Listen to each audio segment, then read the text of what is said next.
지난 주간에는 양로원에 계신 성도님들을 모처럼 찾아뵈었습니다. 인생의 마지막을 집을 떠나서 양로원에서 계시면서 어떤 모습으로 살아가고 계시는지 참 궁금했습니다. 어떤 분들은 육신적으로는 눈이 잘 보이지도 않고 기억력도 이제 다 사라져 버렸고 거동도 불편하지만 함께 예배할 때 그 하나님을 향한 간절함을 가지고 눈물을 흘리며 그렇게 예배하시는 분들도 있었고, 어떤 분들은 영적으로도 아예 그 건강하던 시절, 하나님을 열심히 섬기던 시절에 그 열정과 그 하나님을 향한 사랑이 어디로 갔는지 찾아볼 수 없을 정도로 영혼과 육신 전부가 쇠약해져 있는 그런 모습을 볼 수 있었습니다. 똑같은 인생을 통과하고 있는데, 똑같은 고난과 아픔 속에 있는데, 어떤 분들은 더 간절해지고 이제는 천국 문 앞에 서서 더 소망이 충만하고, 아멘, 주 예수여 오시옵소서, 내 영혼을 주님 빨리 불러가십시오, 그 간절한 기대 속에서 마지막을 살아가시는 분이 있는가 하면 아무 의미가 없이 하루하루를 그냥 무기력하게 보내시는 분들이 있는 것을 보게 되었습니다. 그러면서 여러 가지로 저 자신을 돌이켜보게 되었습니다. 나의 삶은 어떠한가? 내가 앞으로 남은 생에 얼마 될지 모르지만 어떻게 보내야 되겠는가? 남은 생애를 위해서 준비를 제대로 해야 되겠다는 그런 마음이 저에게 들었습니다. 살아온 생애보다도 이제 저에게도 남은 생애가 더 작습니다. 그런데 뒤에 있었던 그 경주보다는 남은 시간, 육체적으로는 그 경주를 할 수 있는 컨디션이 점점 약해져 가고 있습니다. 그건 피할 수 없습니다. 정신력도 쇠약해지고 기억력도 약해지고 몸도 점점 이곳저곳이 고장나기 시작하는 그런 가운데 있는데, 바울이 고백했던 것처럼 겉사람은 후패하나 우리의 속사람은 날로 새롭도다. 속사람을 어떻게 날로 새롭게 할 수 있겠는가? 그래서 육신적으로는 달릴 수가 없고 이제는 걸을 수도 없고 일어날 수도 없는 자리에 있어도 내 속사람은 벌쩍벌쩍 일어나서 뛰고 하나님을 향해서는 오히려 날갯짓하며 올라가는 그런 인생을 어떻게 살아갈 수 있겠는가? 이게 기도의 제목이 되어야 되겠구나, 그런 마음을 갖게 됩니다. 오늘 이 일부 예배에 참여하신 많은 분들이 육신적으로 이제 그런 스테이지에 놓여 있습니다. 그런데 안타까운 것은 우리의 육신적인 컨디션과 더불어 영적 컨디션이 같이 가고 있다는 거예요. 여러분, 육신적인 컨디션과 영적 컨디션이 반대로 가는 역사가 일어날 수 있기를 진심으로 축복합니다.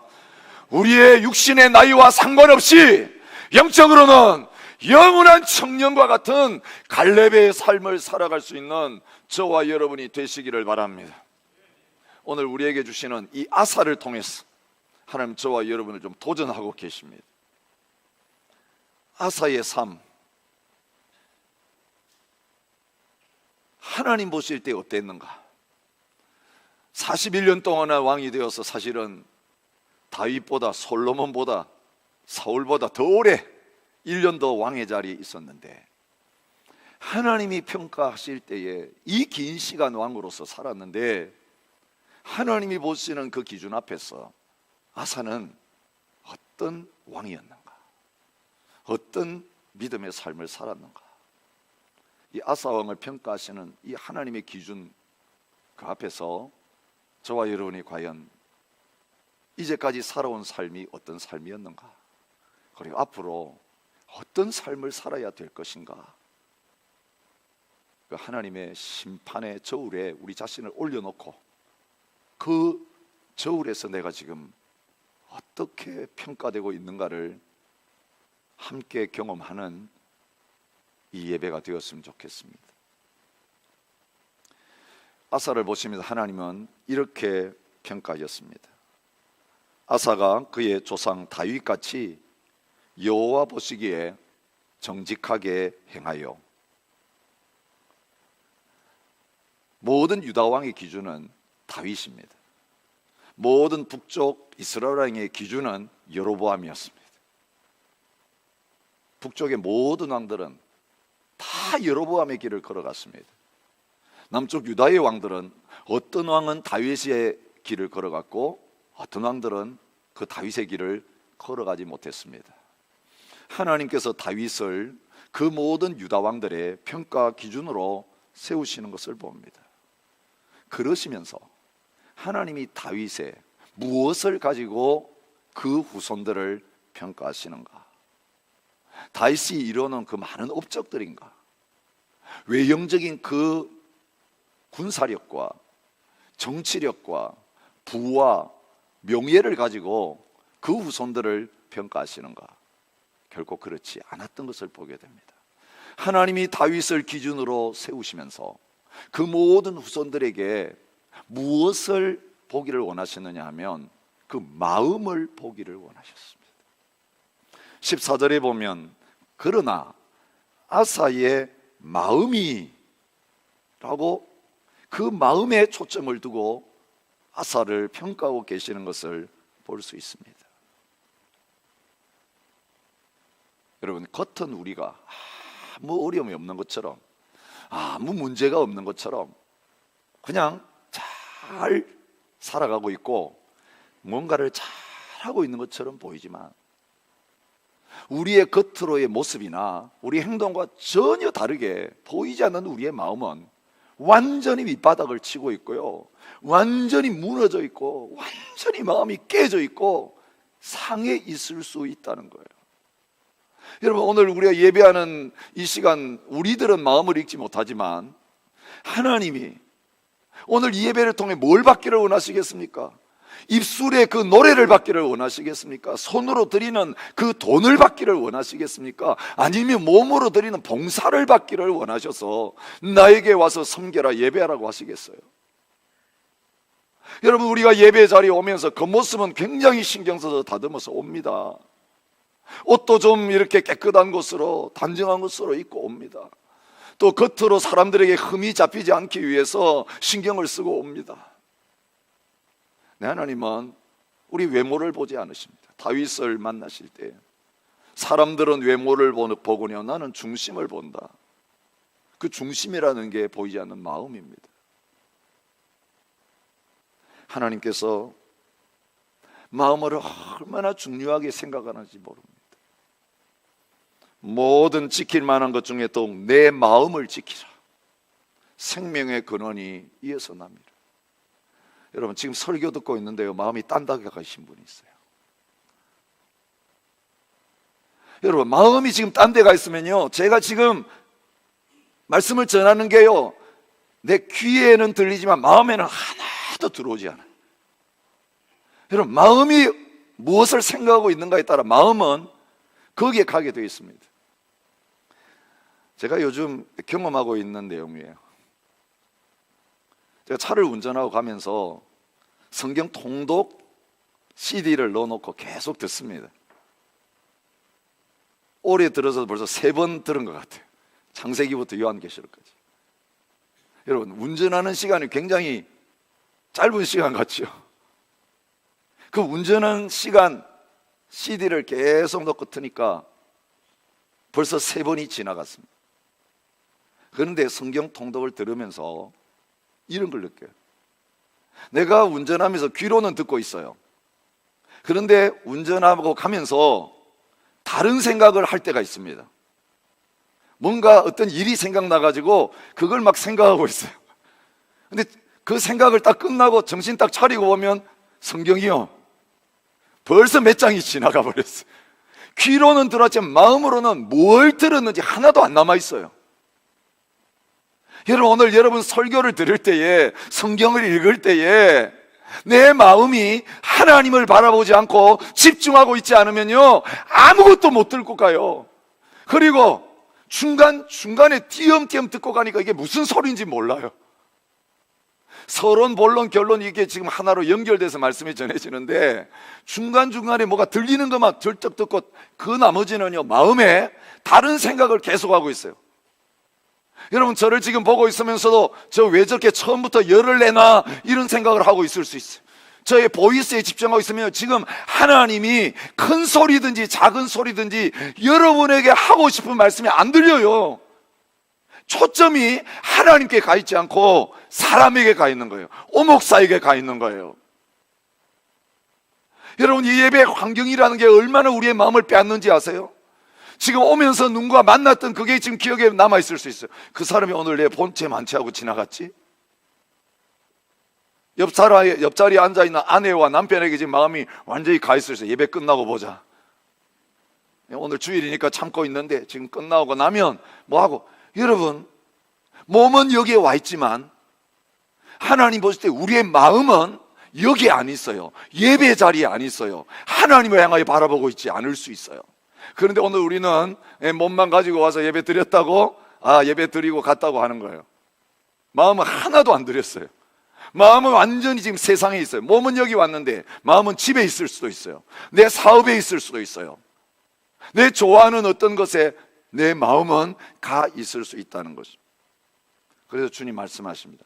지킬 만한 것 중에 돈 지키지 말고, 너 몸 관리하는데 신경 쓰지 말고, 인생을 살아가면 살아갈수록 더 지켜야 될 게 뭐냐 하면 내 마음을 지켜라.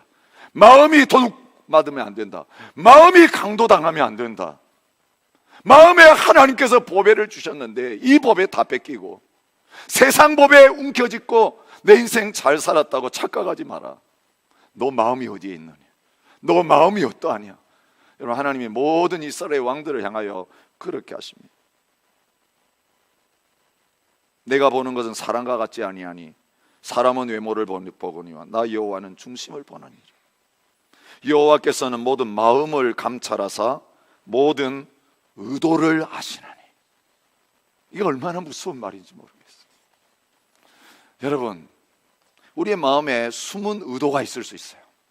남들에게 와가지고 만나자 그러고 밥 먹자 그러고 뭔가 같이 해보자 그러고, 그런데 이 사람이 선한 의도로 할 수도 있고 나를 이용해 먹으려고 할 수도 있는 거예요. 그래서 우리는 의도를 모르기 때문에 넘어갈 때가 많습니다. 속을 때가 너무 많습니다. 나중에 갔어야 내가 당했구나. 마음을 읽지를 못해서 그런 거예요. 근데 하나님은 우리가 지금 무슨 말을 하고 어떤 행동을 하고 거기에 관심이 없으십니다. 하나님 앞에 지금 예배하러 왔는데 이 사람이 요즘 계속 안 빠지고 기도하러 오네. 요즘 안 하던 11절을 갑자기 하기 시작하고 예배를 안 빠지기 시작하고 안 하던 봉사를 열심히 하려고 하고 지금 뭔가 달라지는데, 여러분, 하나님은 그 행위 자체에 관심을 가지고 좋아하지 않으십니다. 그 마음이 뭔가, 의도가 뭔가, 어떤 숨은 아젠다가 있는가, 그걸 보십니다. 그런데 동기가 순수하지 않으면, 그 의도가 선하지 않으면, 그거 가지고 내가 이 세상에서 어떤 문제가 부닥쳤으니까 이렇게 하면 하나님이 감동을 받으셔가지고 날 도와주시겠지. 이건 아주 악한 의도입니다. 하나님은 몰라도 너무 모르는 거예요. 내가 하나님에 많이 드리고 봉사 열심히 하면 복을 받고, 이거 다 기복신앙이에요. 우상 앞에 나가서 하는 짓이에요. 하나님은 우리가 죄인 되었을 때 우리를 사랑하사 자기의 아들을 아낌없이 주신 하나님인데, 이 하나님을 아버지로 모시고 있으면서도 모든 복의 복은 다 지금 약속받고 있으면서도 다른 이방신처럼 내가 좀 잘하면 하나님께서 상을 많이 주시고 복을 많이 주시고, 내가 잘못하면 이하단을 치시면서 벌을 주시고, 이런 하나님으로 생각하고 그 하나님 앞에 와서 뭔가를 열심히 하면, 여러분, 그 하나님이 이런 우리의 마음을 보실 때 얼마나 가슴 아파하시겠습니까? 내가 너에게 그 정도밖에 되지 않는가? 나의 사랑을 그 정도밖에 이해하지 못한다. 여러분, 감동을 받으시는 게 아니라 그 모습을 바라보시면서 탄식하시면서 우리의 그 영혼을 위하여 울고 계시는 그런 자리에 서 있을 수 있다는 겁니다. 하나님이 원하시는 게 마음이라면 어떤 마음을 원하시는가? 온전한 마음을 원하신다. 아사야를 통해 그걸 보여주십니다. 아사의 마음이 일평생 여호와 앞에 온전하였으며. 여러분, 아사를 평가하면서 온전한 마음의 기준을 가지고 평가하셨는데요, 이 아사의 스토리는 역대하에도 나옵니다. 열왕기 상에는 아주 짧은, 오늘 우리가 읽은 이게 전부입니다. 아사에 대해서 기록하고 있는. 그런데 역대하에 보면 14장, 15장, 16장 3장에 걸쳐서 아사의 스토리가 더 길게 자세하게 언급되어 있습니다. 그 아사의 이야기를 하시면서 하나님께서 우리가 너무너무 잘 알고 암송하기도 하고 기억하기도 하는 이 말씀을 하시는 거예요. 역대하 16장 9절이에요. 여호와의 눈은 온 땅을 두루 감찰하사 전심으로 자기에게 향하는 자들을 위하여 능력을 베푸시나니. 이거 다 아는 말씀이에요. 근데 어디서 왔는지 잘 모르고 요 말씀만 딱, 전심으로 자기를 향하는 자에게 능력을 베푸시나니. 하나님의 능력을 받으려면 전심으로 하나님을 찾아야 된다. 근데 이 말씀이 긍정적인 말씀으로 주어진 게 아니라 말년에, 나중에 살펴보겠지만 아사의 마음이 하나님을 떠났을 때에 선지자를 통하여 경고하신 말씀이에요. 전심으로 자기를 찾는 자들에게 능력 베풀려고 하시는 하나님이 널 보니까 그 전심이 없어졌다는 거예요. 왕이 망령되이 행하였은즉 이후부터는 왕에게 전쟁이 있으리이다. 하나님의 심판을 통고하면서 이 말씀하신 것입니다. 이 전심으로 자기를 찾는 자들에게 능력을 베푸신다고 하신 전심이 뭐냐면 오늘 열왕기 상에 나타나는 우리가 읽은 이 말씀 가운데 온전했다는 말과 같은 말이에요. 온전한 마음이 그에게 없었다는 것입니다. 온전하다라고 하는 것은 어떤 뜻이냐 하면 하나님과의 관계에 있어서 바르다는 것입니다. 하나님과의 관계에서 언약의 관계 속에 바로 서 있다는 것입니다. 그래서 이 하나님의 언약인 말씀에 충실하게 반응하면서 오직 하나님의 말씀대로 순종하는 삶을 사는 것이 마음으로 하나님을 섬기는 온전한 마음이고 전심이라고 하는 것을 성경이 가르쳐 줍니다. 그 원어는 샬렘이라고 하는 단어입니다. 여러분, 이것이 우리가 샬롬 인사할 때, 평안이라고 인사할 때 그 단어와 같은 어원이에요. 여러분 아세요? 하나님과의 관계에 문제가 없으려면, 하나님과 우리 사이에 평안함을 느끼고 그리고 우리에게 안전함을 느끼게 되려면 무엇이 필요한가? 그 전제 조건은 마음이 온전히 하나님을 향하고 있어야 된다. 마음이 온전히 하나님을 향하지 못한 상태가 마음이 나누어진 상태예요. 여러분, 두 마음이라는 건 뭐냐면 근심과 염려를 가르칠 때 성경이 표현하는 거예요. 아무리 주위에 어려움이 있고 문제가 있어도요, 우리의 마음이 주님만 바라보면요, 이게 들어오지를 않습니다. 세상을 바라보면 하나님의 말씀이 내 귀에 안 들어오듯이 하나님만 바라보면 사람의 소리가 내 귀에 안 들리고 사람에게서 받는 어려움이 내 마음에 영향을 미치지 못하게 돼요. 그걸 향하고 있으니까 그게 다 내 마음에 들어와서 바뀌는 거예요.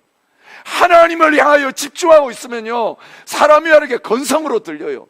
욕하는데 그게 내 마음에 들어오질 않아요. 하나님이 나를 사랑한다는 말씀이 내 마음에 가득 차요.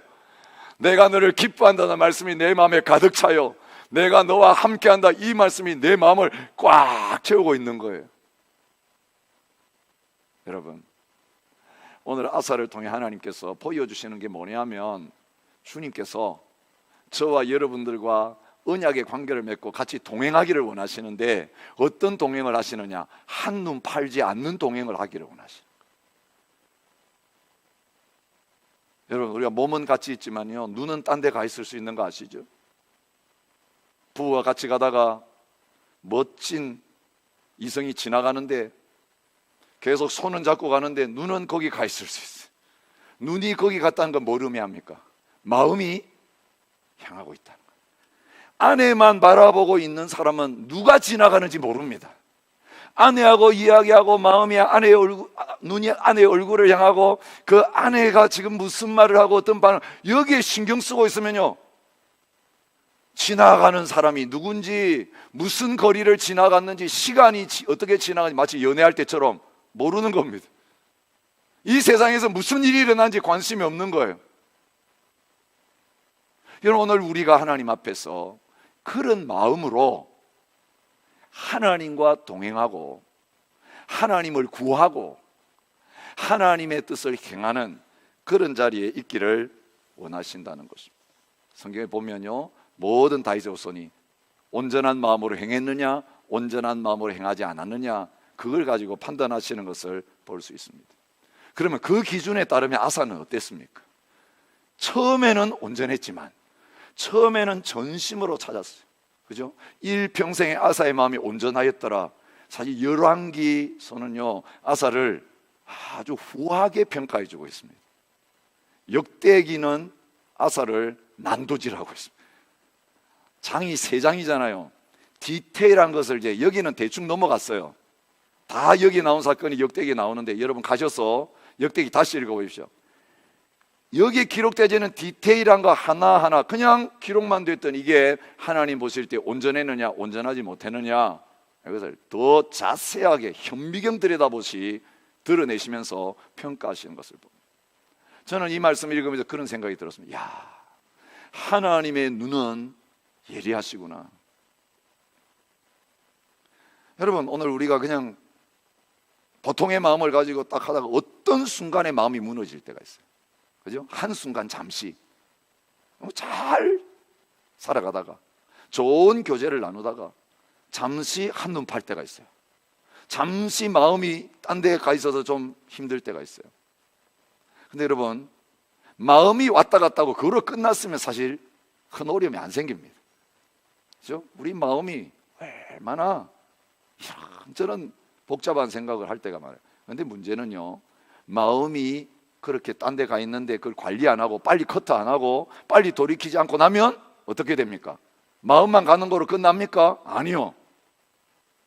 마음이 먼저 가고 거기에 돈이 따르고 거기에 내 시간이 거기 들어가고 그다음에 내 몸이 그 마음 있는 곳에 가게 돼 있어요. 죄를 범하게 된다는 말입니다. 액션이 되는 게, 마음에 품었던 게 액션으로 안 나타나면 괜찮은데 이 잘못된 마음을 관리하지 않고 계속 품고 있으면 그게 마음에서 끝나는 게 아니라 말이 나오고 행동이 나오고 어떤 일을 벌이고 그것을 계획하면서 계속 그 일을 하게 되는 자리까지 가게 되는 것입니다. 하나님이 그 아사가 그렇게 한 부분들에 대해서 정확하게 말씀하신 거예요. 너의 마음이 온전하지 못했다. 시작은 아름다웠습니다. 얼마나 하나님 앞에서 왕이 된 다음에 아버지, 할아버지 했던 거 본받으면 안 되겠다. 여러분, 아버지가 아비암이었습니다. 할아버지 르호보암이었습니다.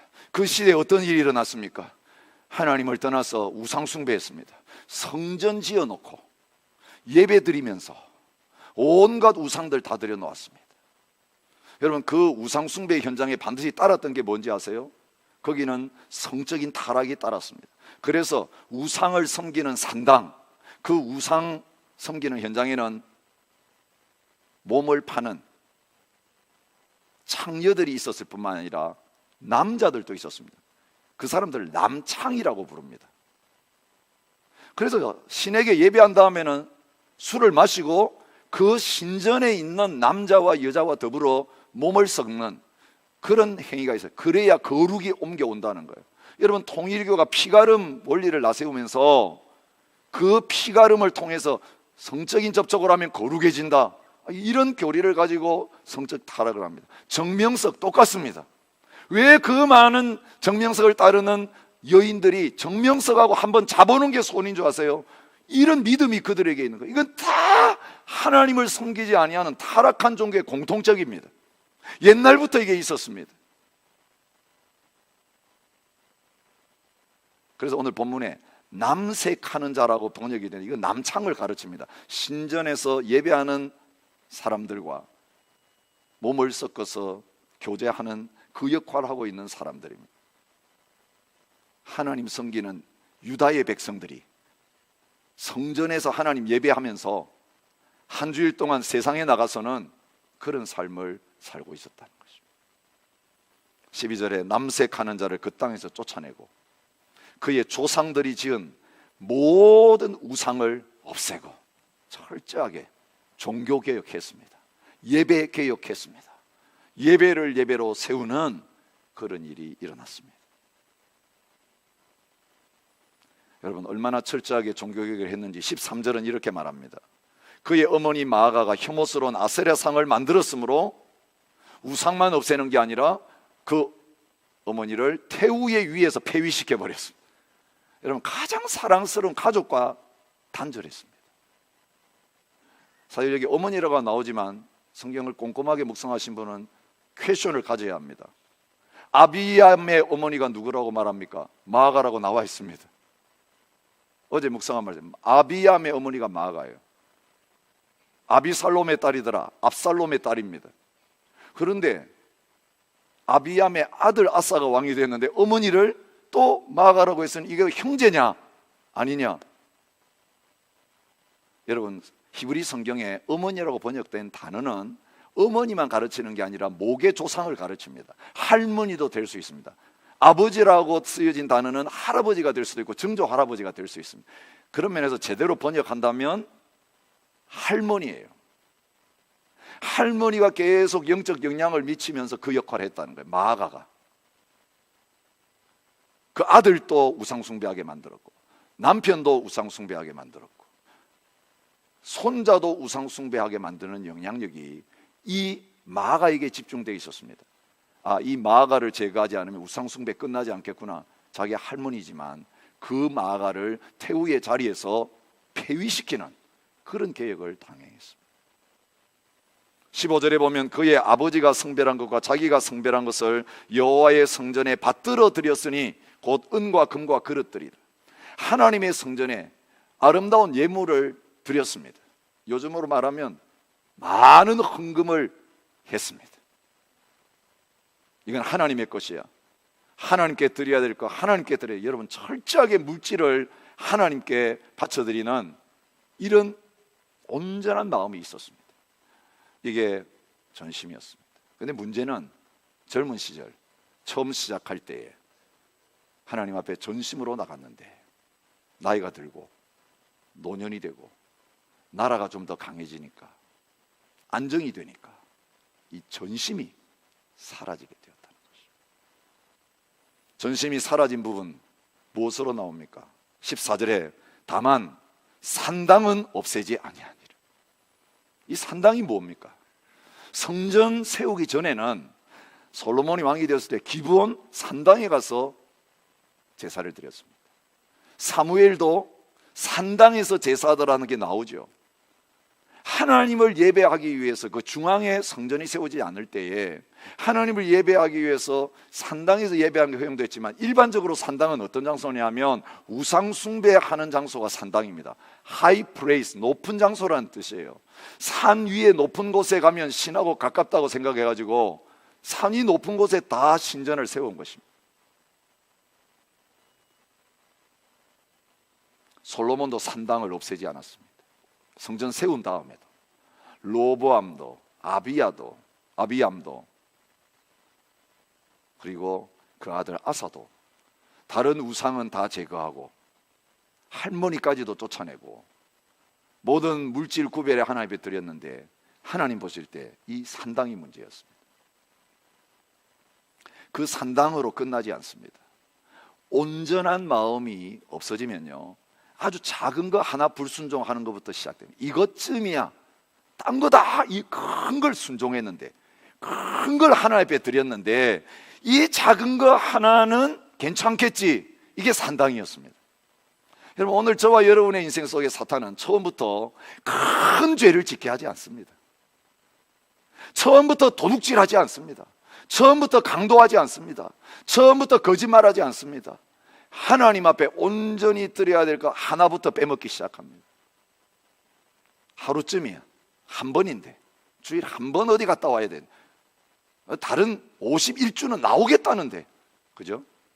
한 번 지금 경제적 어려우니까 하나님 앞에 드려야 될 거 그냥 다음에 드리면 되지, 한 번 빼먹는 거 하나님이 째째하게 하시기에는 아까 한 번이야. 기도의 자리 한 번 빠지기 시작합니다. 이 한 번, 오늘 피곤해서 오늘 한 번만. 근데 여러분, 바로 그때에 이 산당을 허용하기 시작하는 데서부터 여러분, 세상이 우리의 마음에 비집고 들어오기 시작합니다. 하나님 앞에 전심을 드리지 않고 마음이 해이해져 있는 가운데 세상이 기다렸다는 듯이 빈틈을 뚫고 들어와요. 그리고 전심을 향하여 하나님 앞에 드리던 걸 밀어내기 시작해요. 그때부터 내 마음의 영적인 싸움에서 후퇴하기 시작합니다. 하나에서 시작해서 다음 게임 무너지고 다음 게임을, 영적 도미노 현상이 우리에게 나타나. 나중에 보니까 다 그만두게 된 겁니다. 아예 예배 신경도 안 씁니다. 기도 신경도 안 씁니다. 하나님 앞에 드리는 거, 여러분, 형식적인 11조 드려요. 온전한 11조 안 드려요. 11조 드렸다 11조라고 써내가지고 내는 거지, 진짜 나의 삶 속에 모든 게 주님의 것이라는 마음으로 헌금하지 않아요. 이건 다 내 돈인데 하나님 앞에 드리는 게 아까워지기 시작해요. 그 다음에 내 마음대로 그걸 쓰기 시작해요. 근데 어디서부터 시작되는지 아세요? 처음엔 그렇지 않았어요. 벌벌 떨면서 하나님 섬겼어요. 온전하게 하나님 섬기려고 했어요. 근데 어느 순간 전심이 무너지기 시작하는 거예요. 세상과 하나님을 겸하여 섬기기 시작합니다. 한 다리는 하나님 앞에 걸쳐놓고 나머지 다리는 세상에 걸쳐놓고 살기 시작하는 것입니다. 여러분, 산당에서부터 시작해서 어떻게 무너지는지 보십시오. 16절부터 길게 언급이 되어 있습니다. 22절까지. 이스라엘과 유다 사이 전쟁이 있었습니다. 일생 동안 전쟁하다 보니까 불리해질 때가 왔습니다. 바하사가 백성들이 남쪽으로 내려가지 못하도록 라마에다가 건축을 시작했습니다. 길을 끊어버려요. 요새를, 이 중요한 도로를 막아버리는 것이, 국경을 봉쇄하는 전략을 벌이는 거예요. 이때 그는 위기의식을 느낍니다. 하나님께 기도하고 하나님께 전심으로 부르짖었을 때에 하나님이 그에게 놀라운 승리를 허락해 주신 것을 역대기는 기록하고 있습니다. 그래서 하나님 의지하는 그것만으로도 대적을 다 이기고 돌아왔습니다. 그런데 이제는 어려운 일을 당하니까 기도 안 하고 아주 쉬운 방법을 택했습니다. 아람 왕 베나다에게 은과 금을 보내가지고 도움을 요청했습니다. 외국의 군대의 힘을 빌렸습니다. 결과는 어떻습니까? 성공이었습니다. 아람 군대가 돈 받고 북쪽부터 치기 시작하니까 건축공사를 할 수 없었습니다. 건축공사하다가 중단하고 그 싸우러 가버리는 바람에 성공했습니다. 그 건축하려고 놔뒀던 모든 재료들을 다 실어 와가지고 다른 성을 지었다. 와우, 외교적으로 성공했다, 이런 평가를 내릴 수 있습니다. 이것이 하나님만 의지하는 마음이 아람의 군대를 의지하는 마음으로 바뀌어진 것이라고 하나님 평가하셨습니다. 그때 선견자 하나니가 유다 왕 아사에게 나와서 그에게 이르되, 왕이 아람 왕을 의지하고 왕의 하나님 여호와를 의지하지 아니하였으므로 아람 왕의 군대가 왕의 손에서 벗어났나이다. 구스 사람과 룹 사람의 군대가 크지 아니하며 말과 병거가 심히 많지 아니하더이까. 그러나 왕이 여호와를 의지하였으므로 여호와께서 왕의 손에 넘기셨나이다. 하나님은 자신을 전심으로 찾는 자에게 능력을 베푸시는 하나님인데 이제 왕이 망령되이 행했습니다. 선지자를 통해 그 행위가 와 이제 끝났다, 성공했다 하고 있는데 아니라고 말씀하시는 거예요. 세상적인 방법으로 임기응변하고 지나간 것처럼 보이는데 그래 문제 끝이 되었다고 너가 안심하고 있냐? 아니라고 말하시는 거예요. 그거 잘못했다고 말씀하시는 거예요. 세상적으로는 끝났을지 모르지만 하나님과는 끝난 게 아니에요. 근데 오늘 우리가 겉으로 문제 안 일어나면 진짜 하나님과 나의 사이에 심각한 문제가 계속되고 있는데도 놓치고 지나갈 때가 얼마나 많은지 모릅니다. 근데 문제는요, 아사의 반응이었습니다. 다윗 왕은 하나님 앞에 범죄했지만 나단이 책망했을 때 바로 내가 범죄했다고 회개했습니다. 그래서 하나님이 그를 정직하다고 평가하셨습니다. 그에게 은혜를 베풀어 주셨습니다. 그런데 말년에 아사는 교만하기 짝이 없었습니다. 아사가 노하여 선지자를 옥에 가두었다고 말합니다. 그의 말에 크게 노하였으며 백성 중에 몇 사람을 학대하였더라고 말합니다. 이제는 자기에게 거슬리는 소리 하는 걸 듣지를 못해요. 여러분, 겸손할 때는 누구의 충고도 달게 받습니다. 하나님의 말씀도 달게 받을 뿐만 아니라요, 나한테 와서 아첨하고 칭찬하고 박수 쳐주는 그 사람보다는 내가 잘못한 거 있으면 나한테 이야기해줘. 너희들끼리만 뒤에서 이야기하지 말고 나한테 와서 정확하게 이야기해 줬으면 좋겠다. 이게 우리가 하나님 앞에 진심으로 살아갈 때 가지는 마음이에요. 나한테는 선한 게 없다. 나는 늘 넘어질 수 있다. 나는 내가 잘못하면서도 모르고 있을 수 있으니까 옆에서 보면 이야기해 달라고 합니다. 아내에게 그렇게 부탁합니다. 여보, 내가 영적으로 뭔가 잘못된 것 같으면 항상 바로 그때 이야기해줘. 더 이상 퍼져가지 않도록. 남편에게 부탁합니다. 자녀들에게 부탁합니다. 주위에 믿는 기도하는 사람들에게 부탁합니다. 저는 저 나름대로 하나님 앞에 바로 살고 있다고 하는데 저는 완전하지 않습니다. 마음이 흐트러질 수 있습니다. 이런 김새가 조금이라도 보이면 이야기해 주세요. 그래서 그런 이야기를 해주면 감사하다고 합니다. 너에게 참 어려운 말인데 해주셔서 감사합니다. 그렇게 받아들이고 회개합니다. 돌이킵니다. 이게 온전한 사람의 모습이에요. 우리가 온전하게 하나님 찾는다는 건 완전하다는 뜻이 아니에요. 넘어질 수 있지만 부족함을 깨닫고 바로 돌아설 수 있는 게 온전한 마음이에요. 근데 어느 순간 내가 교만해지면 어떻게 되는지 아세요? 싫은 소리 하는 걸 견디지 못해요. 나를 비판하는 말을 견디지 못해요. 그게 하나님의 음성일 수 있는데, 여러분, 하나님은 발람을 경고하실 때 나귀의 입을 열어서도 경고하셨어요. 가장 가까운 사람이 내 영적 상태를 가장 잘 알아요. 아니라고 막 그렇게 우겨대도요, 하나님 앞에 내가 엎드려 보면요, 내가 모르는 모습을 그 사람이 다 지켜보면서 알고 있어요. 우리 얼마나 주관적인지. 이 주관적인 것은 객관적인 거하고 달라요.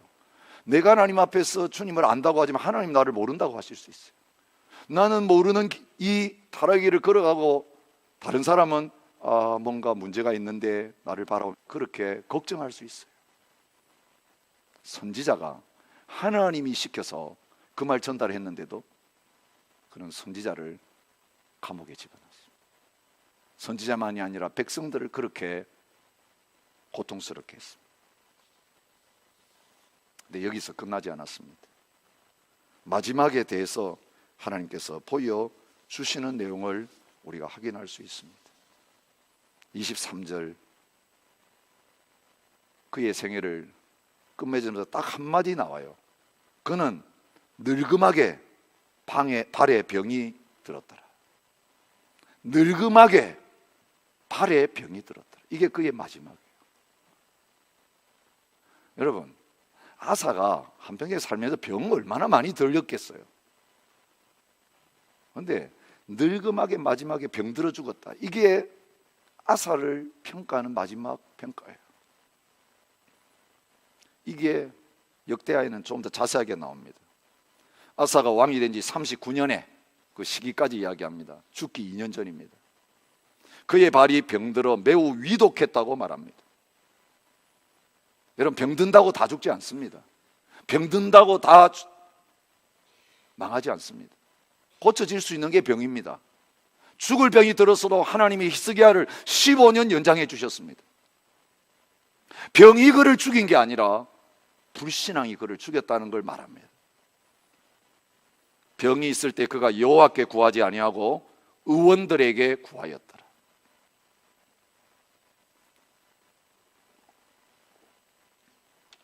여러분, 의사분들 계시지만 병원 가는 게 잘못됐다고 말씀하는 게 아닙니다.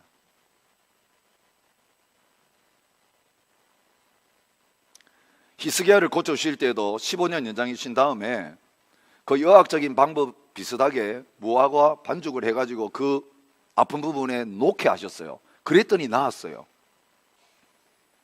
여러분, 병원을 통해 하나님 고치시지만 오늘 우리가 하나님이 생명의 주인이고 하나님이 의사나 약이나 모든 방법을 통해 하나님이 고치신다, 하나님이 내 인생을 주관한다, 이 믿음 없이 하나님께 구하지 아니하고 하나님을 의지하지 않고 하나님보다 의수를 의지하면 전심으로 하나님을 찾지 않는 불신앙입니다. 그 의사가 고치지 못합니다. 남들은 그 의사 만나서 고침 받았는데 나는 죽습니다.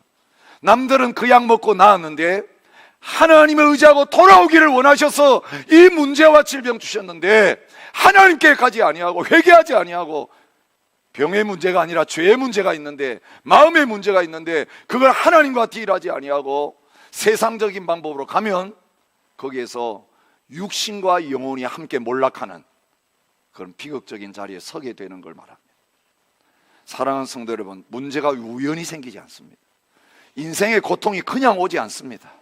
머리카락 하나까지 하나님이 간섭하십니다.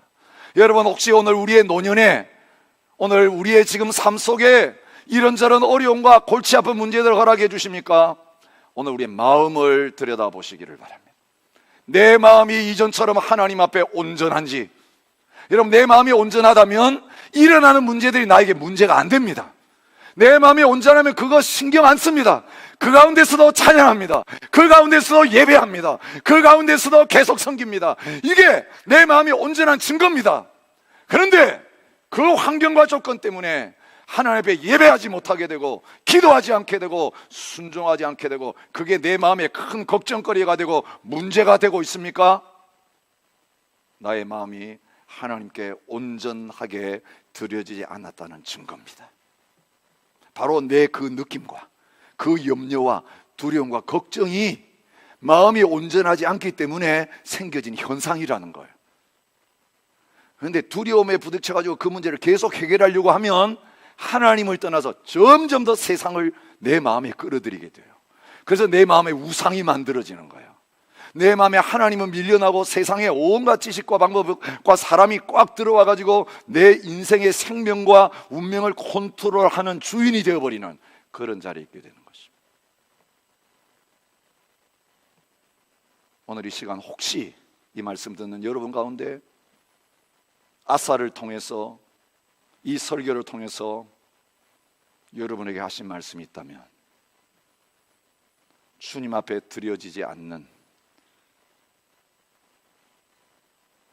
그 염려와 근심과 두려움의 마음을 모든 것 해결하실 수 있고 능력 주시고 은혜 베푸시는, 죽음의 권세에서 우리를 건져내시고 죽은 나사로도 살려내시고 많은 병자들의 병을 고쳐주시고 관계를 회복시켜 주시고 영혼을 취해 주시는 우리의 마음의 온전한 주인 되신 예수 그리스도를 향하여, 살아계신 하나님을 향하여 돌이키는 시간이 되실 수 있기를 축복합니다. 믿음으로 말미암아 그리스도께서 너희 마음에 계시게 하옵시고 너희 안에 이 마음을 품으라. 곧 그리스도 예수의 마음이니. 우리 마음으로는 하나님 못 섬깁니다. 이 변덕스러운 마음 가지고 하나님 기뻐하시겠어요? 지금은 하나님 앞에 사랑한다고 고백하지만 돌아가가지고는 또 우상 앞에 가가지고 사랑한다고 고백할 우리의 마음을 하나님 믿지 않으세요. 그 마음을 바꾸시지 않아요. 뭐로 교체해 주십니까? 예수님의 마음으로. 예수님은 온전한 내 삶의 생각과 말과 행동과 모든 것의 주인으로 예수님을 내 마음에 모시면 마음의 평강이 임합니다. 예수님의 마음이 나에게 부어져야 예배할 수가 있습니다.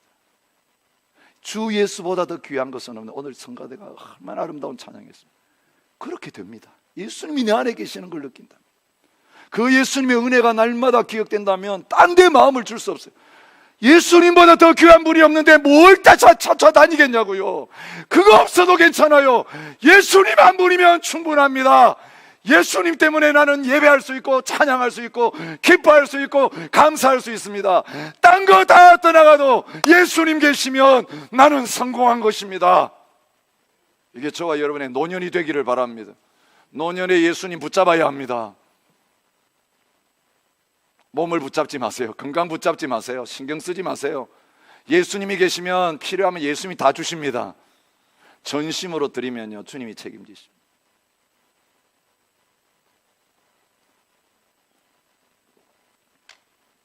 짧은 간증 하나 마치고 끝내겠습니다.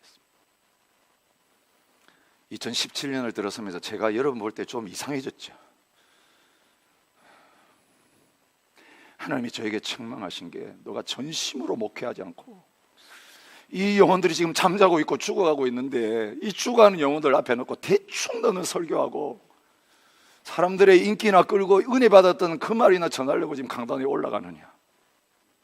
너 지금 이 열방이 죽어가는데 기도를 열방 기도한다고 하면서 24시간 기도하자고 하면서 그 열방 기도 졸다 깼다 그러시고 형식적으로 하고 있느냐. 새벽 기도 시간 하나님 앞에 너 1시간을 기도하면서도 그냥 마음을 쏟아서 기도하지 않고 그렇게 대충 형식적으로 기도하느냐. 하나님 저에게 아주 강력하게 도전해 주셨어요. 너 전부를 다 드려라. 너 물질도 다 드려라. 목소리도 다 드려라. 그런데 그게 끊어지는지 안 끊어지는지 한번 봐라. 그냥 놀랍게도 내 목소리를 아끼고 내 물질을 아끼고 내 몸을 아끼고 할 때는요, 늘 피곤하고 늘 부족하고 늘 연약한 가운데 있었지만 전부를 들 때 하나님이 다 채워주시는 은혜를 지금 제가 경험하고 있습니다. 여러분, 주일마다 여러분이 이 쌩쌩한 목소리를 드릴 수 있는 이것이 내 목소리가 그것을 이루어내는 게 아니라 내가 내 전부를 드렸을 때에 또 말씀 전하라고 또 외치라고 하나님 주신 그 목소리를 가지고 전하는 자리에 있는 것을 설교할 때마다 제가 느끼고 있습니다. 전심이 아니면 안 된다는 하나님 말씀하셨어요. 99%는 온전한 게 아니라고 하나님 말씀하셨어요. 폼만 잡지 말라고 주님 말씀하셨어요. 전심으로 주님을 향하는 자에게 능력을 베푸시나니. 여러분, 다 드리고 나면 뭐 가지고 삽니까? 그 다음에는 하나님의 능력으로 사는 거예요. 하나님이 주신 건강으로 사는 거예요. 하나님이 주신 평안으로 문제를 푸는 거예요. 이 시간부터 여러분의 인생 속에 여러분이 뭔가 하려고 하는 그 전심을 버리고 하나님께서 내 삶의 주인 되시도록 하나님을 향한 전심으로 나감으로 말미암아 하나님의 능력으로 하루하루를 살아가고 하나님의 능력으로 한 주간을 살고 1년을 살고 남은 생애를 처음보다 나중이 더 나은 삶, 마음이 온전하게 내가 주님 앞에 선 날까지 달려가도 걸어가도 피곤치 아니하며 독수리의 날개치며 올라간 같은 인생을 살아가는 복을 누리시기를 진심으로 축복합니다. 한번 자리에 일어나셔서 주님 앞에 헌신했으면 좋겠습니다.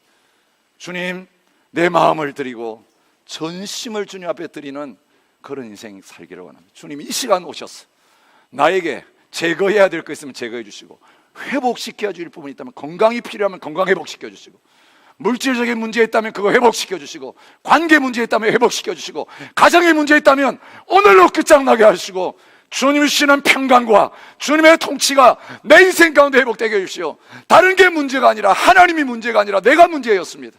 내가 반쪽을 들여놓고 전부를 얻는 이 도둑질하는 마음, 이 사기꾼의 마음으로 하나님을 섬겼습니다. 아닙니다. 주님, 내 마음을 정확하게 저울에 따라보시는데 이제는 전부가 주님 앞에 드려지는 믿음의 삶을 살아가기 원합니다.